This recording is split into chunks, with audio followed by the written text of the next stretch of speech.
ఒక క్లిష్ట పరిస్థితుల్లో నువ్వు ఇరుక్కుపోయినట్లుగా ఎటు వెళ్ళాలో తెలియదు, ఏం చేయాలో తెలియదు, ఎవరిని కలవాలో తెలియదు, ఈ పరిస్థితి నుండి ఎలా బయటపడాలో తెలియదు అన్న సందిగ్ధంలో ఒక రకమైన క్రాస్ రోడ్స్లో నువ్వు నిలబడినప్పుడు దేవుడు నీకు ఆలోచన చెప్పడా?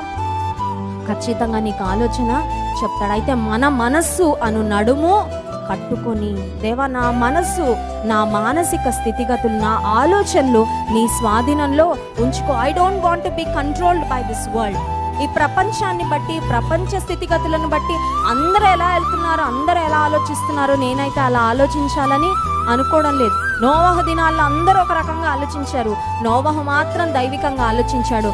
అందరూ జలప్రళయంలో కొట్టుకుపోయారు, నోవహు కుటుంబం ఒక్కటే కాపాడబడి. కొన్నిసార్లు అనిపిస్తుంది, అందరూ ఆలోచించినట్లే నేను ఆలోచిస్తే బాగుండు కదా, అందరూ చేసినట్లే నేను చేస్తే బాగుండు కదా, అందరూ వెళ్ళినట్లే లోకపు మార్గంలో వెళ్తే బాగుండు కదా అనే శోధన రావచ్చేమో.